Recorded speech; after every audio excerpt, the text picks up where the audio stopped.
All right. Hello, everyone. Welcome back to the Amplify Our Voices project. Today, we have Leah here with us, and I am going to let Leah, why don't you go ahead and introduce yourself, tell everyone who you are and a little bit about what you do.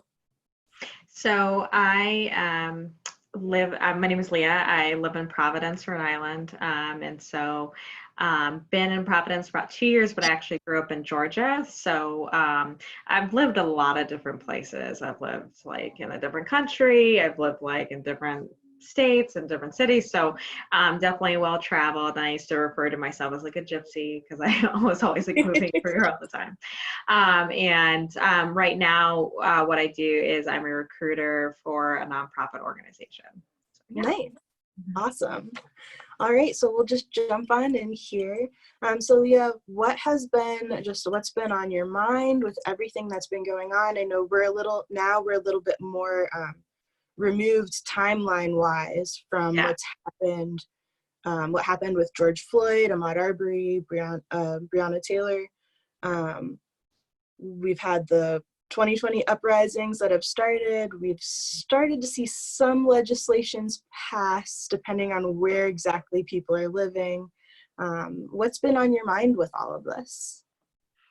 Yeah, that's definitely a loaded question. I Yeah. think it's just kind of been a roller coaster. I think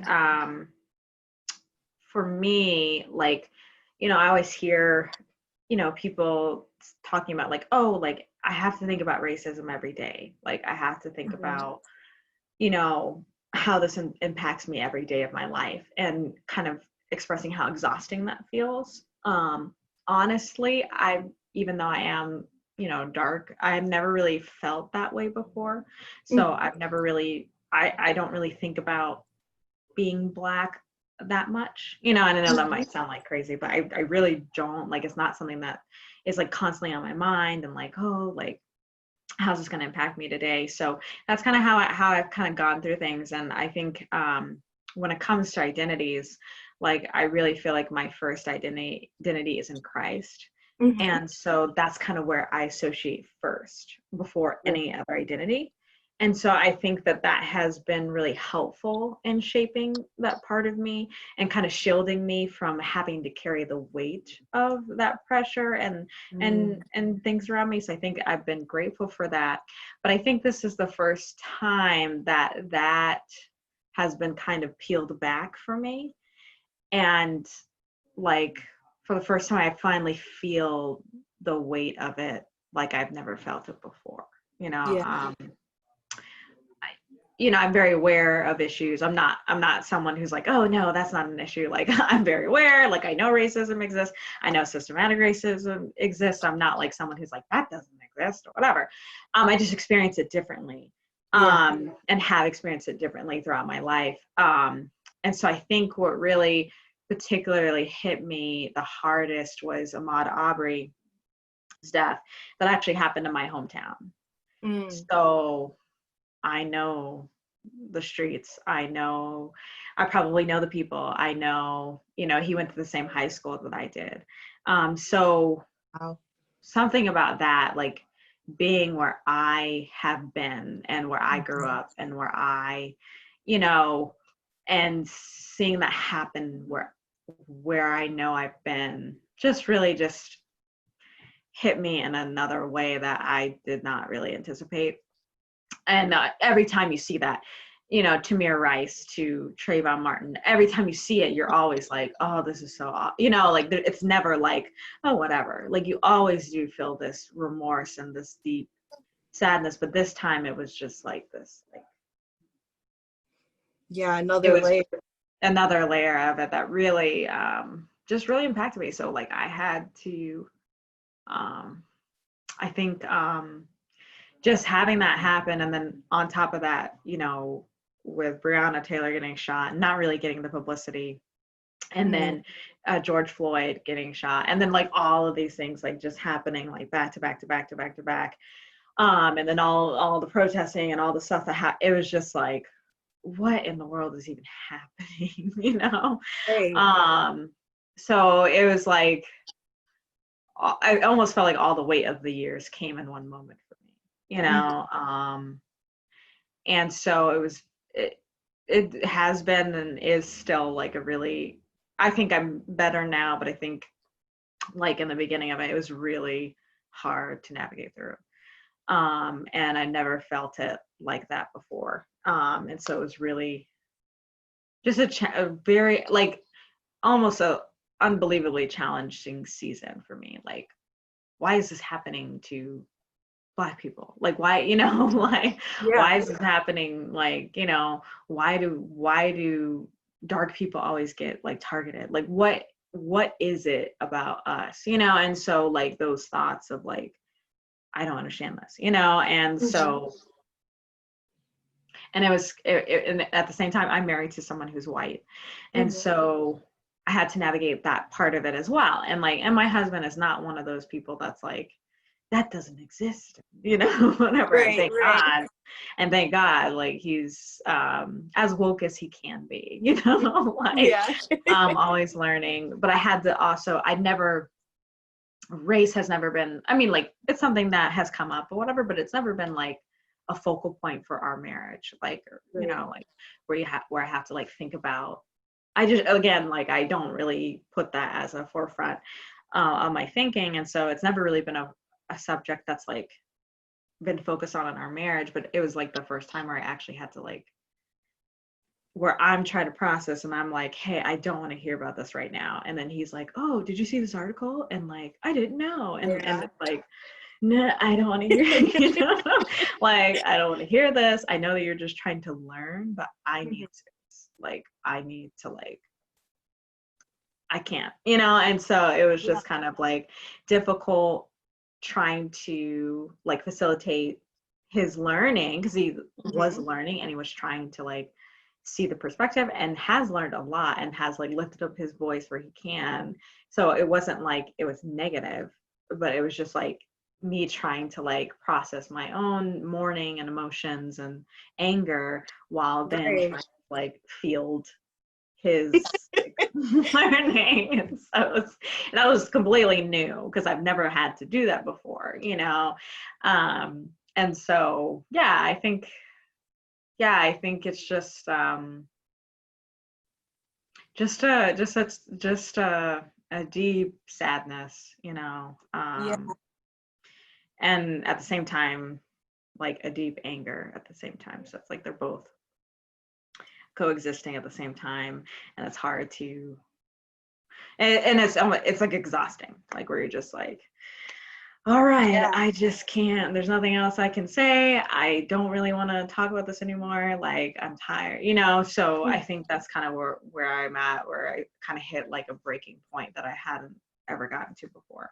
So I'd say that's how I feel. Hopefully No, that does. There are a couple things I want to go back to. That kind of like resonated for me, kind of finding that balance. You know, I am a multiracial but Black identifying person, and so that's something that's been difficult to navigate with, you know, I have a white side of my family, and so navigating some of those conversations can be really difficult when you're going through, like for me it was like this really I called it like a really deep rage and a really wide sorrow. It was like that was the best way I could find to kind of explain it to people. And it was like, you know, when I'm floating near the top of that river, it's okay for me to try and educate. But when I'm going through the rapids or when I've sunk to the bottom, there's going to be a hard no. Like, that's a good way to describe it, but it's just like, you know, it's difficult to navigate that space, but it is encouraging to see, especially when it's family, to see them embrace you and to want to learn more. But it's still, I mean, that doesn't erase the fact that the teaching is difficult. Definitely. I think that's so important. And I wouldn't say I was I wouldn't really call what was happening like necessarily like teaching per se, but it was just like hey, I read this article. Did you know this? Or hey, can you Yeah. confirm this? Or, like just the even like, did you see the officers got arrested? And it's like, like, not that I'm There's not too happy, much but more. I'm saying like, Yeah. I don't want to, oh, did you, and like, oh, wow, I didn't, so it's kind of like, he's having epiphanies and like, Right. it's, and it's not me having to be like, did you know that, so I wouldn't necessarily Yeah. say teaching per se, but it's like, he's having discovery and kind of Right. like pulling me along that discovery. And just at any other point it'd probably be okay, but like at this point, just with all the different, it was really difficult to like navigate through. Yeah. But yeah, so Yeah. I I wanted to also touch on, so I have other women lined up for this project, but so far I've mostly been talking to men. Mhm. And so I think that it's really valuable that we get to hear kind of what you think as well as a woman. And also, like you had mentioned, Breonna Taylor, nothing's really happened as far as justice in her Yeah. situation. And I think during this conversation, obviously, the issues that are happening are affecting Black communities as a whole, but we have often seen women left out of the conversation, or seen their experiences not necessarily highlighted, I guess is the right way to put it. Yeah. So kind of speaking to that, how would you, if someone were to look back in a couple of years, how would you describe, for you personally, because obviously we can't speak for, Black people aren't a monolith, we can't speak for everyone, but how would you personally convey, like, this is how it is to be a Black woman in 2020? How would you convey that?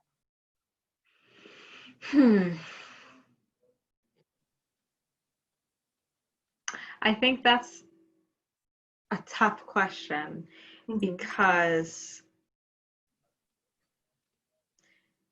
I don't feel that my experience has, and my lens doesn't necessarily align with the lens of other Black women that I've come into contact with. Mm-hmm. So I think that's kind of a difficult question for me because it's like, I think that you're right in saying that like the experience, the highlights are different, where it's like the majority of police brutality highlights brutality against men, but not necessarily women, and there is this like weird like highlight of the Black man's experience and not really shedding light on like the Black woman's experience. And so I think there's this narrative around Black women that I've heard, and about like, Black women always have to be superwoman. They always have to like try to be the ones that try to carry everybody on their back, and do this. And so I observe that and I hear that. But for me personally, I don't know that I feel that same burden. Mm-hmm. Like, and it's kind of weird. And I don't know, like, I don't know. I don't know why I don't. But I just feel like for me personally, and not speaking on the behalf of anybody else, but for me, how I operate is that I'm strong, I'm confident, and like, I don't really care who the freak thinks differently or who comes up to me.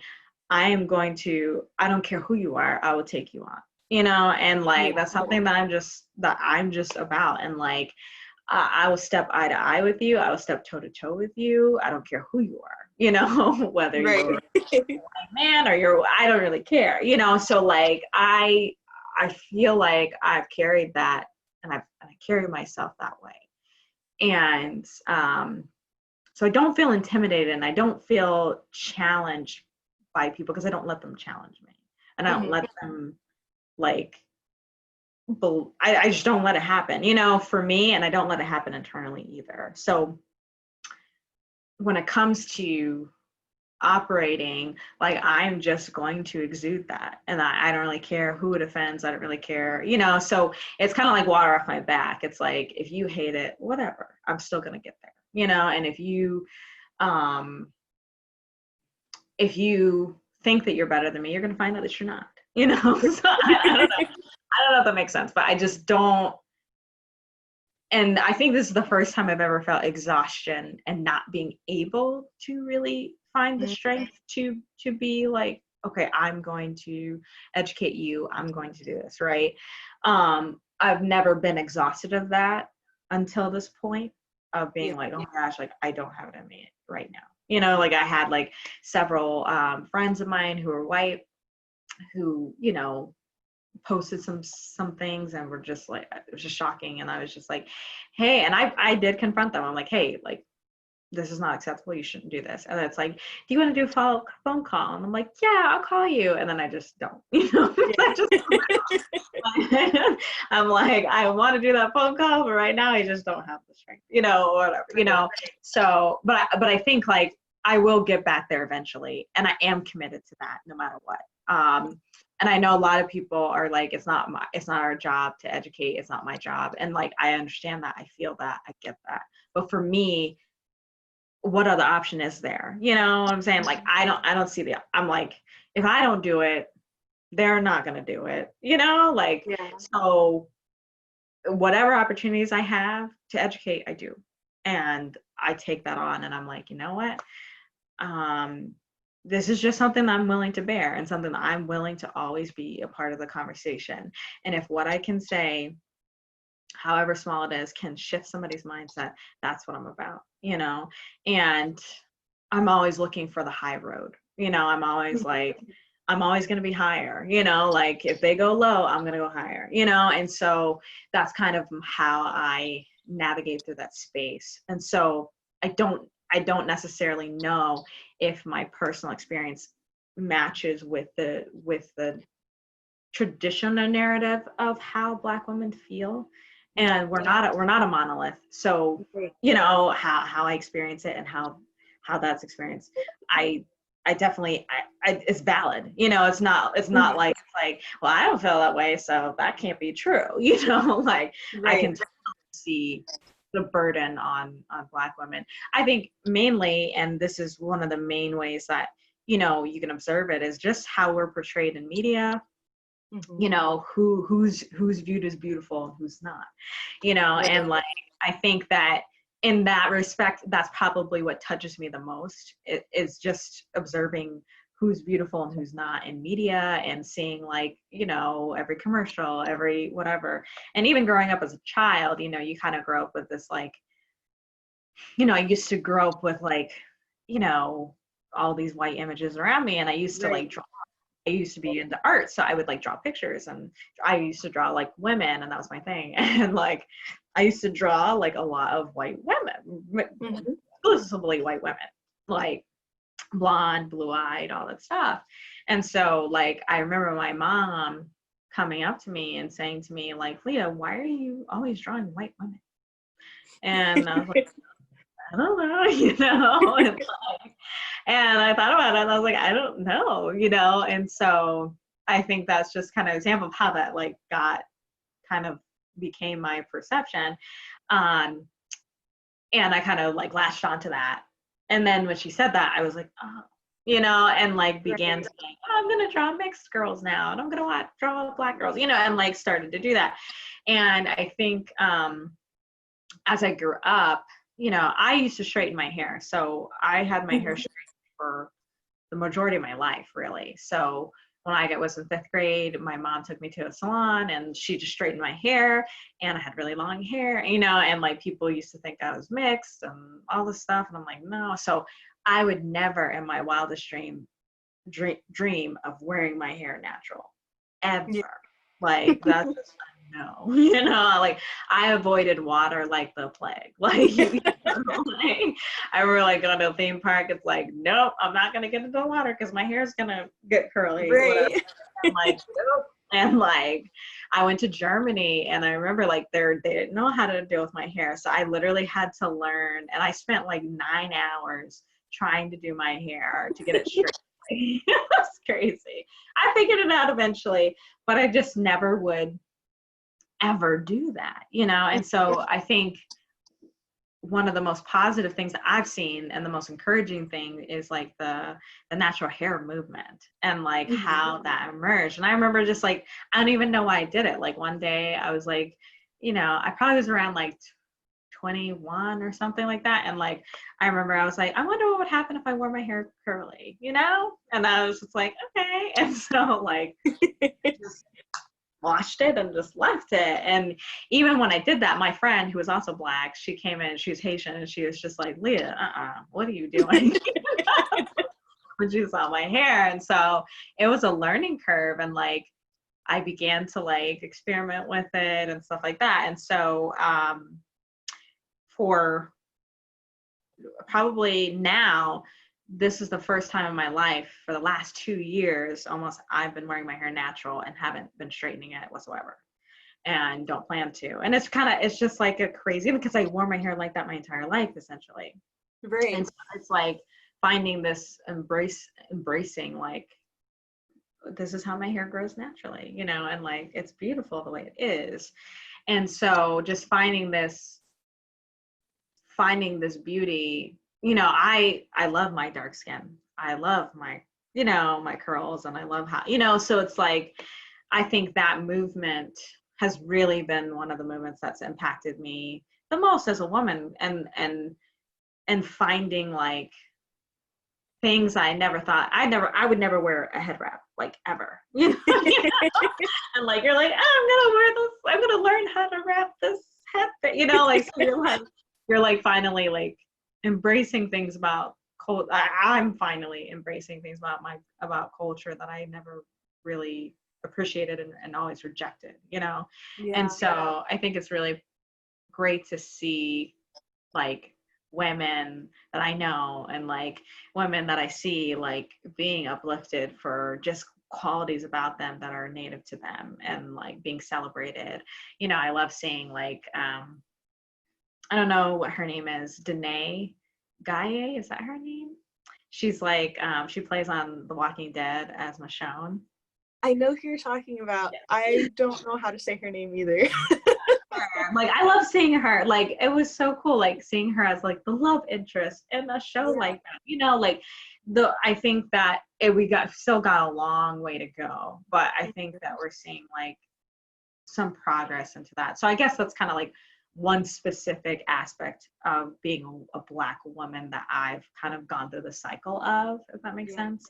I don't know if that answered your question, but like, no, that does. That was great. Yeah. I think this is something, you know, kind of along with all this conversation that's happening socially.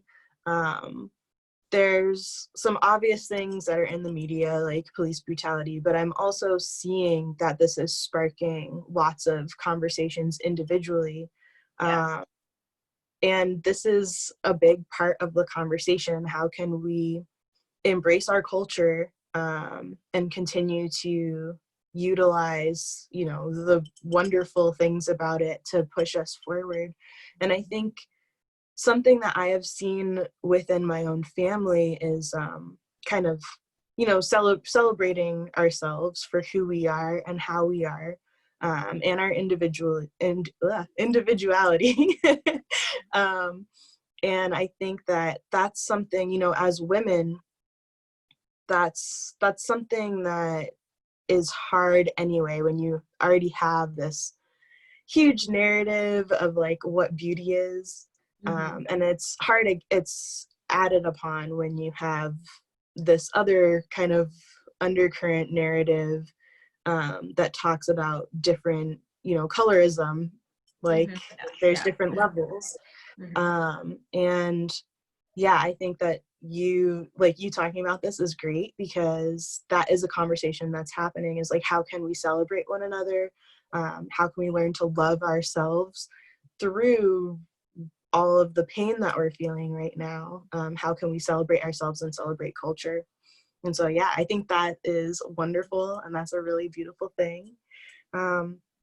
I know you and I have both talked on social media a little bit about how we feel, that the church needs to make some changes.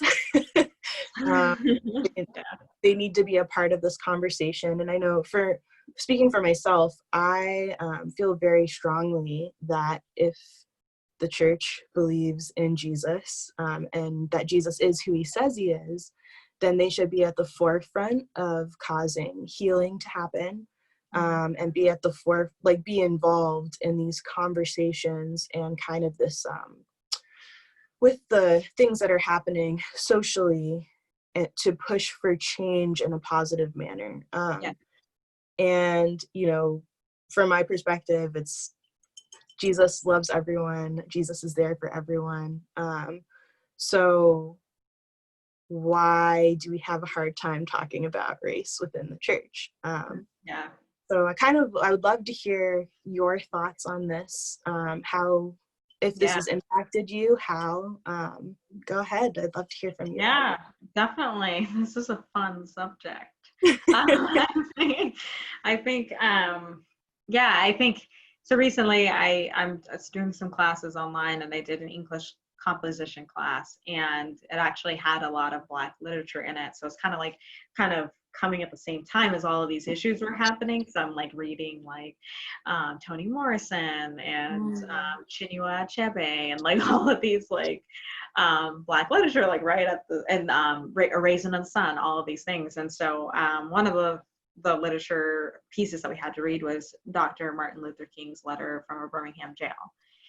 And I just got to this one section where he talks about the biggest barrier to getting to the point that we need to as African Americans is not the KKK. It's not, the hateful racist that's like, we're going to do this. He said it's the white moderate. It's the person who is wants things to be in its own time, and wants, is more concerned with keeping order than justice, and he kind of talks about how the white church has been really disappointing and how they have acted in light of these issues, and how they have not taken a stand. And it was just stunning to me, the parallels, like that I felt the exact same way when he was saying it. And it was just like, and he wrote that not crazy too long ago, but it was, it's been a while. We've had some changes, there should be some differences, I think. So I think that was kind of crazy reading his letter and being like, oh my God, like, why are a lot of these things still accurate today? Like, and so when he said that about the church, it really resonated with me. I've had a lot of different experiences in the church where, we haven't moved past that. I don't know, like, when we say that 11 o'clock is on a Sunday is the most segregated hour, it is, there's the white church and there's the Black church, and and like there's so much segregation that happens within church. And even in cases where you do have multicultural congregations, many times it's still kind of bent towards, well, this is, you guys are just here to make the picture for us, but we're not actually, trying to make sure that your voices are actually heard. You're just here to make us look good, And, I've been, and I've been in plenty of churches as I've grown up. And, I think a few incidents stand out to me. Like, I remember we went to a church in Georgia, and me and my sister walked in. It was mainly white church. We walked inside, we sat down.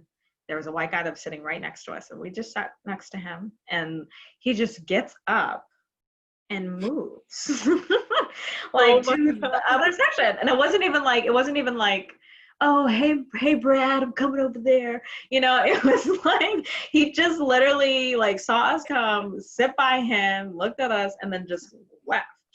And we're just like, okay, and like we stayed there, and no one really talked to us, and we're just like, okay, we're never gonna go there anymore. And I remember like going to the pastor. I don't know how I met I think I was like in sales and was trying to get people to support a nonprofit I was working for. And so I met with him on a separate basis, and he asked me about my experience with the church. And I was like, do you want my honest feedback, or do you just want me to, you know? Right. I really didn't know. And I'm like, y'all are not welcoming, like, whatsoever. Like, we did not feel welcome. And I told him what happened. He's like, oh, wow, I didn't know that. And so he just kind of like was like, well, hey, why don't you connect with one of our people on our welcoming team? And, you know, so I connected with her. We went out to coffee. Really, it started off great. It was like, oh, wow. Like, we actually had lived in Gainesville, Florida. We had actually lived in the exact same apartment building. It was crazy. Oh my God. He's like, oh, wow, I used to live there. I'm like, I used to live there too. So like, we're like, okay, we're connecting. And then I kind of, you know, expressed some of my views with her that I had also shared with the pastor.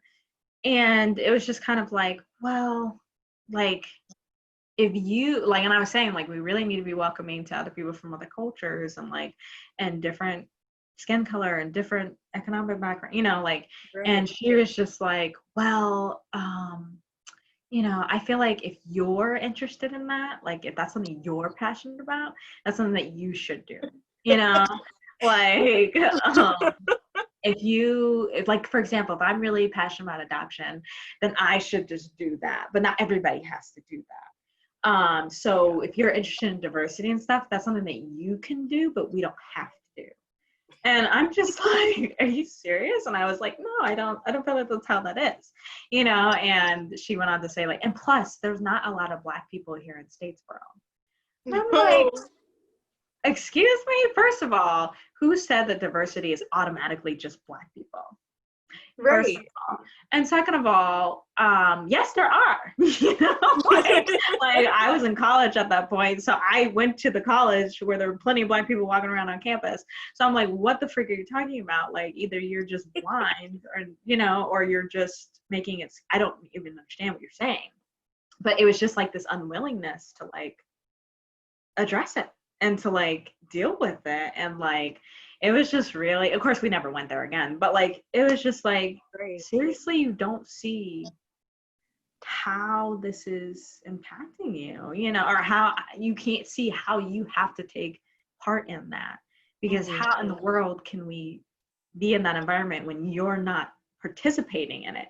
It's not like I'm just like saying like, yeah, everybody needs to like go to Honduras to like do a mission trip, you know, like, okay, that might not apply to everybody, whatever, but like creating an environment that's welcoming to everyone and that honors people's voices and that celebrates the diversity that we're going to see in heaven, that is everybody's responsibility. You know, like it's not my responsibility as a person of color to tout that and then you just be like, I don't care about that, so I don't have a part to play, you know. So that was like an interesting experience. And you go to like a lot of these places. I've been to, you know, churches in Vermont, and like it's way different up there, and you've been there, so you know, it's like, it's like they, and sometimes like they're well-meaning, they're really nice or whatever, but they just don't know and are willfully ignorant. Like, you know, it's like, whatever, like that doesn't apply to me. And I think with Vermont, like, I think one of the things that's going on up there is that like, there are people of color up there. And that's the one thing that people don't realize, is that there is, like, if you look, but you have to look. If you look and kind of go underneath the covers, you're like, oh, okay, you know, but you gotta go, you gotta go down there a little bit, you know. But it's like, it's so, but you can easily not find it, you know, you can easily go this way. And so I think with Vermont, the thing is like, I don't know that I have these biases or that I'm racist or whatever, because I don't have to know. Like, you know, I think Vermont is like touted as progressive and stuff like that, but like I experienced a lot of blatant racism up there that I hadn't experienced in Georgia, even in the South, like up there. And I think it's a matter of like, you don't have to deal with it, so you don't even know what you are, you know. And I met a lot of great people up there, so I'm not going to say like that's everybody or whatever, but it was a significant feeling that I felt up there. of this, like, I don't, I'm not like that, but but you're still not willing to like cater and to like see that it's not always the way that you see it.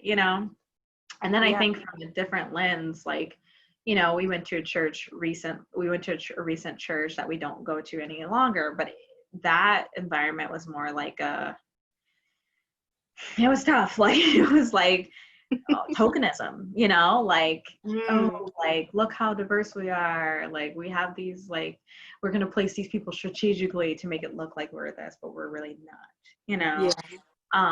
oh, this person really can't do X, but we're just going to put them there so that it looks good, and that was difficult to navigate through. And I remember having a conversation where at this, where it was like, hey, like, are we accepting of everybody?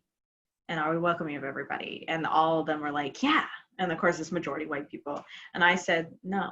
And like, it just shocked. They were just shocked that, like, what? Like, how could you say that? And I'm like, I to say that you're not welcoming to everybody is like probably not necessarily true. You probably are nice to everybody, whatever. But the fact is that you guys do cater towards a certain group of people who are white, more than you cater to other people, and so, like, but there was just this like idea of like, what are you talking about? Like, how could you, like, how could you do this, whatever. And I remember like just wanting to like try and like, and I also was involved with like worship, worship leading and things like that. And so there's a whole other aspect of it from that perspective of worship being like Hillsong and elevation and all of these mainstream, at least in the white communities and in churches that have the most money and the most resources, which are going to be probably more white. And not to say that there aren't other churches that aren't successful. That's not what I'm saying. I'm saying that the majority of them, who have the resources, who have that, are probably going to be more white. Right. That's what you see that dominates the industry, like that dominates Christian music. Like, So true. Who's gonna be playing up there? It's gonna be some blonde lady with a really high voice, and and that's okay. Like, there's nothing wrong with that. Like, whatever, but like you don't see the representation there, and I'm kind of weird because on the other hand, with gospel music, I feel like you can have like genuine worshipful gospel music, but on the other hand, you can also have like this like gospel music that's like showy and like too much, and it's like, I don't want that either, so it's kind of this weird thing, because when you're like, I want to listen to Black people, and like I can find some of it, but then a lot of it's like, I don't want to listen to that either. I don't want to like, no, that's not what I'm looking for either. So it's kind of a weird thing to navigate through. So it's like, but I want the representation. But I also am looking for a different sound at the same time. So it's like, I don't want a Black person to just come up and start singing Hillsong. Like, I want a new thing, and I want it to incorporate and celebrate the different sounds. But it's like, I don't know, like, you just see a lot of like Black singers and people of color who are in that field that kind of get like, it's just weird. It's like, tapped over, blocked and looked over, and like, I'll be watching this worship service from this one church. I'm not going to say names, whatever, but like, you have, these people up on stage and one girl singing, and you're just like, like, that she's right there, right? Like, she is right there, and like, you just intentionally don't give her the opportunity, or the like. It's not about her per se. Like, I'm not trying to say like worship is not for us. It's not, obviously, but it's like the difference in opportunity and who is elevated and who is not is kind of prevalent. And so I've been able to kind of observe that. And even in like churches that, like a church I go to now, which is really multicultural, different people go there. They were saying that they had other churches coming to them and being like, oh, wow, you have all these different people. How do we do that? Like almost like it's like some formula, you know, like, oh, I want more Black people. How do I do that? You know? And they're just like, what? Like, no, like this is just what we had, like what we didn't try to plan this, you know? And so it's a complicated subject because it's like, if you are majority, I think there's a problem with majority churches being majority anything. Mm-hmm. And aside from like, okay, if you're all Spanish speaking and you cannot speak English, Right. you know what I'm saying? Like, I can understand that, you know, like that makes sense to me. But I don't know.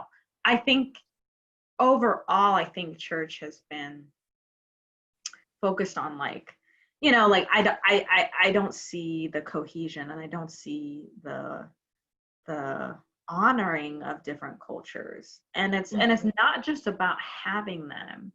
And Jimmy Rollins said this really well. He was like, diversity is just having the one Black guy on stage, right? And he's like, but what unity is having the Black guy at your table helping you to make the decisions, and like giving him the power that you have.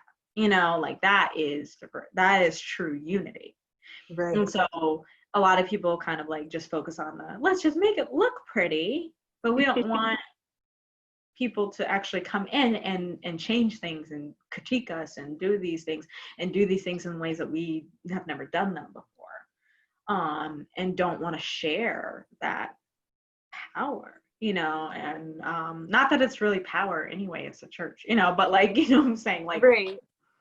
don't give that voice to them. So I think that's something that I've spoken out against, or I like have conversations, and you know, have definitely said some things like where I'm like, ooh, I probably should have not said that, but I did, you know. Yeah. But it's just shocking to me, I think, and it gets deeper than that. I think like a lot of white Christians, and again, this is like being a generalization, so it may not apply to every white Christian, I get that. But it's like this almost like, especially when it comes to racism, it's just been a really shocking journey to like, you know, I remember one of my pastors once was like, you know, I was in a classroom and I remember this guy said to me like, they said Black Lives Matter. And I said, wait, don't all lives matter? And I was just like, oh my gosh, like, like, you should know, you know, like at this point, right. like, do you not listen? Do you not like have conversations? And I realized like, they don't. I remember having a conversation with someone else, and it was just kind of like, you know, hey, what can the church do to help communities that are marginalized? And you know, what can the church do tangibly? And I'm not talking about like backpacks for school, or right. you know, making Thanksgiving meals. That's great, but what can we do that's tangible that will impact our communities? And I was like, wait, I need an example. So I'm like, okay, well, when if I said that, like, for example, this is like before George Floyd and stuff like that, but it's like all these Black men have been getting killed in our country by police brutality, through police brutality. What can the church do to speak out against that? And it was just kind of like, well, I don't think that group of people are marginalized.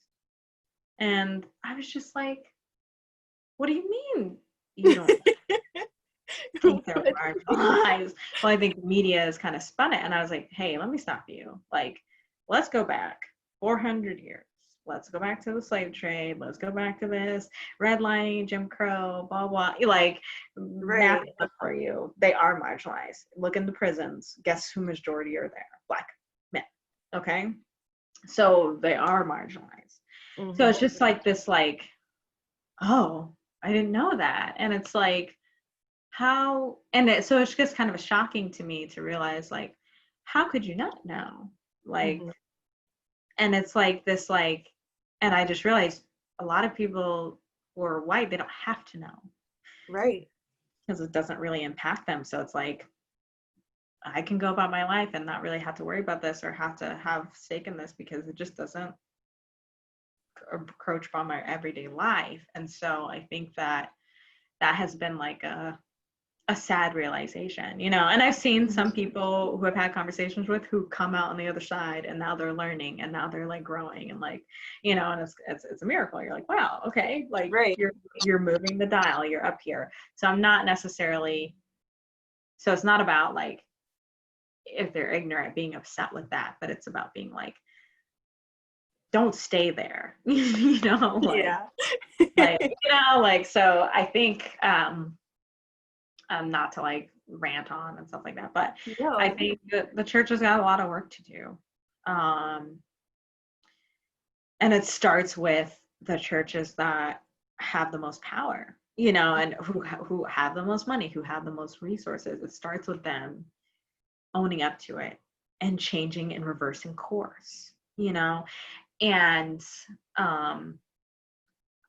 the fact that you have evangelicals who are like, you know, oh, Trump this, and not to bring politics into it, but it is political.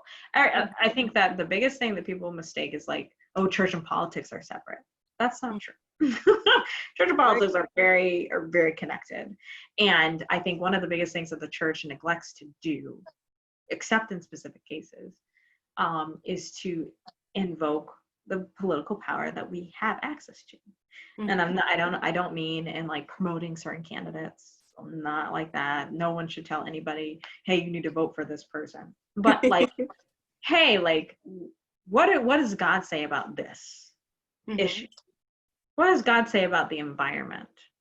What does God, you know, like, what are these things? And how can the church utilize, advocate, do, you know, be activists to help our laws to reflect God's ideal around this, right? And not just on things that we think are popular, you know, but like hard issues. And so actually taking the time to educate people about like, this is what God says, like, hey, you have to take care of the earth. It's not just a fun, you know, like we are stewards of this earth. So like, that's a part of our job, is taking care of the earth. So these are some of the ideas of how we can take care and steward our earth better. So I think that those are some responsibilities. So in terms of like, you know, when I see people who are just like, oh, I support Trump, and like, no matter what, and you know, I'm not going to say that he hasn't done good things, you know, and that's whatever, but like the fact that people are refusing to recognize the harmful things that have kind of come from this administration to people of color is really startling to me. And it's just like, and I think people are failing to recognize that like people are watching you more now than ever. And like how you are representing yourself right now and how you're talking about people and how you're doing, people are watching and people are associating it with Jesus, you know? And so it's so important to like be careful, you know, and to recognize that like gaslighting people and being like, oh, that doesn't exist because I don't think it does. Or, you know, or like, you know, all these things, like, and you call yourself a Christian. Right. Be careful. And I'm not saying that just because you call yourself a Christian that you can't vote for whoever you want to vote for or can't support whoever you want to vote for. That's, you know, none of my business. But to see things that are wrong, either side, whatever the issue, and to not call it out because you want, you know, whatever narrative you want to, it's been tough to grapple with that. And so it's almost like you're kind of dealing with like two different Christianities. Like one of them is like this super hyper Americanized version. Yeah. And the other is like this, like it's the genuine one. But it's like they're both kind of floating out there and people are so fast that people can't tell which one is which, you know? And so I don't know if that makes any sense, but I kind of went all the way out there. No, that makes a lot of sense. Yeah. Yeah. I think that, first of all, you said a lot of great things. Yeah, sorry. No, you said a lot of great things, and I kind of wanted to touch on like this idea that, you know, people have been willfully ignorant. One thing I've realized with everything that's been going on this spring, summer, is the impact when we talk about systemic racism, the how that has impacted people also who are white. We talk about obviously it's impacted people of color, it's impacted people who are Black, but when we look at systemic racism and we kind of point at things and try to pick them out and fix them or work on them, it benefits us as a whole. And I know anybody who's watching this who has heard me talk before has probably heard me say this or something similar. But that's the thing, the way that the system was set up is so that the people who came and settled our country, the people who are white, got to say, okay, if anything that comes from these cultures is an asset to us, we'll accept it, but anything else will shirk away. We don't want that. And because of that, there are parts of history that people haven't had to learn. There's a lot of things that white people in America do not know about when it comes to people of color, Black people, historical things and cultural things. And some people are like, why didn't I know this? And it's like, you didn't have to. The system was set up so you wouldn't have to. But now that you know better, it's time to learn and push forward. Like, now's the time to show yourself and be about what you say you're about. And that has impacted the church. Obviously, you know, just like you said, like, we can't intertwine like politics and church. Us as individuals, we can't compartmentalize everything about us. Like, all those things are things that make up who we are or how we interact with the world. And it's us who makes up the church. So obviously those things are going to impact the church as a whole. We can't compartmentalize that. And yeah, like, just seeing how kind of the experiences that you were talking about that you've had visiting churches, back in 2014, I think, was when I first realized, you know, I grew up in Vermont, so I grew up in a very white state. And where I lived, my husband grew up more in Burlington, in the city, and I grew up in the rural where there were farms and stuff. And so looking at this, country. And looking at, you know, the differences even in how we grew up, how those different things affected us growing up. And realizing, you know, let's see, I think I went to one church for most of my life, probably from like 94 or 95. And I didn't realize until 2014 that there were people that I thought were family, that I held close because we were a church family, who just did not understand me, didn't really know who I was, because they didn't realize some of the things that they intrinsically held as beliefs, downplayed my worth as a human being.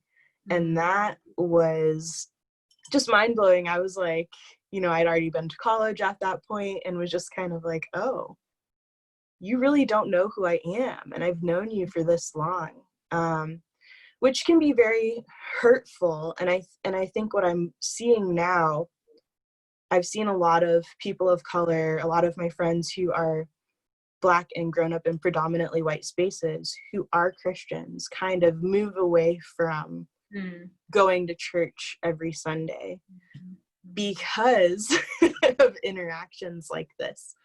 And people will misconstrue that as like, oh, this person's fallen away, they're not a Christian anymore, when the reality is they've been so hurt by the people that they're like, okay, well, I'll go experience Jesus and delve more into Christianity in the ways that I know how, without entering this space that is intrinsically harmful to me.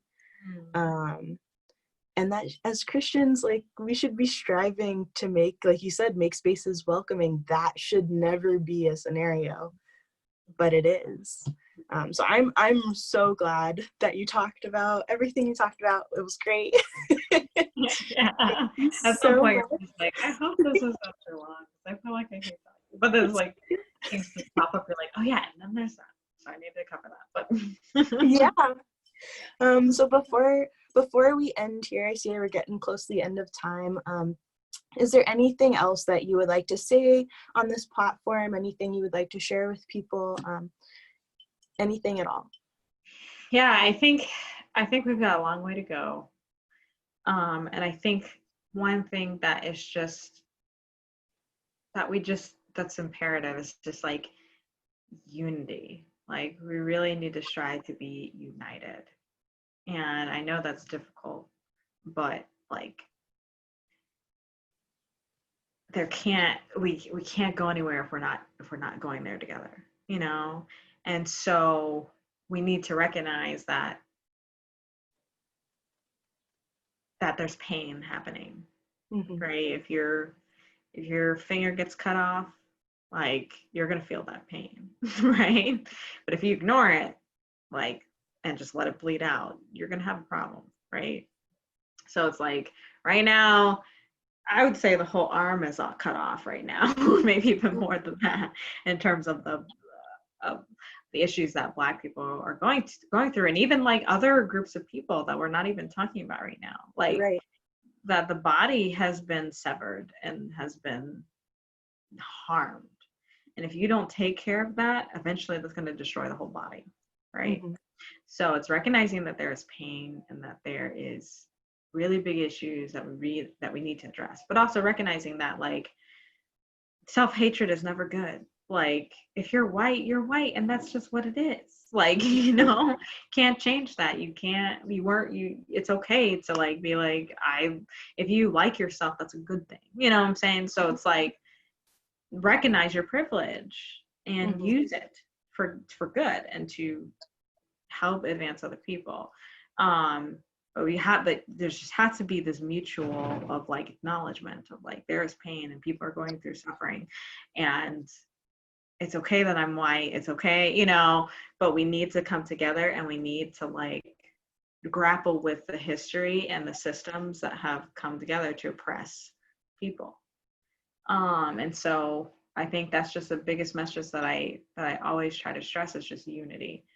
As someone who is married to, is in an interracial relationship, like, I cannot be like, I can't demonize my husband, I can't do that. I can't be like, I'm going to have children that are going to be half white. Like, that's just the reality of it. They're going to be half white. They're going to be half Black. They're going to be both. I'm never going to make them choose. I'm never going to be like, oh, you're just Black. Like, like, no, you are both of these. All of these things apply to you. Right. You have every bad thing, every good thing, you have it, but I think that there is a beauty in that, and so I think that just in terms of fighting for my own family, of like, hey, like, unity has to work because my family has to work and live in this environment and be able to thrive and be healthy, and so like, I personally am invested in unity because I live it, and it's necessary for me, and for my husband. And so there is a path, and it's gonna, I don't know how long, I don't know how we're gonna get there. I don't know. I think we're starting now, and I've been encouraged by, the protests and seeing people like get up and say no and demand justice, and like, I've had conversations with, white people who've come to me and just like, hey, I just want to hear what you're talking about. And I've seen, some churches get up and talk to their congregation about it, so like, we are seeing like, small rumblings of hope, and so I think that we have to keep that in mind as we trudge forward. It's easy to focus on the bad, and to be Yeah. like, that's all I see. But we have to kind of shift our focus and look at, okay, like, where is the hope? And ultimately for me, hope is in Jesus, and I know not everybody subscribes to that, not everybody believes that, but Mhm. I truly believe that, and that he's going to make everything right. But it's just a journey that we're taking, and it may not always look good while we're doing it. But if we even if we consider what has happened in the last 60 years in this country, Mhm. it's actually pretty much like the fact that, like, at one point people were like doing protesting and they got hosed down by water hoses and, got attacked by dogs and stuff. Like, so I think it's easy to forget, and to be like, Mhm. oh, we're not making progress, or, oh, we're this. And it's like, look back and like see Black people, especially, that were in like hopeless situations, like situations that we probably can't even fathom, that somehow mustered the strength to get us to this point. Mhm. So if they can do it, we can do it. And there's more work to be done, and it should have been done. It should have been here by now, but it's not. And so, like, we just have to remember, like, okay, our ancestors did it, and so could we. So Thank you, Leah, for joining me today. yes, And thanks for for having everyone, yeah, of course, for everyone watching, if you would like to see more of these videos, continue to subscribe to the YouTube channel or on labellajourneys.com. If I have any relevant links to share to this interview, I will post them in the description below. Thank you again, Leah. Okay, thanks, Bella. Have a good one.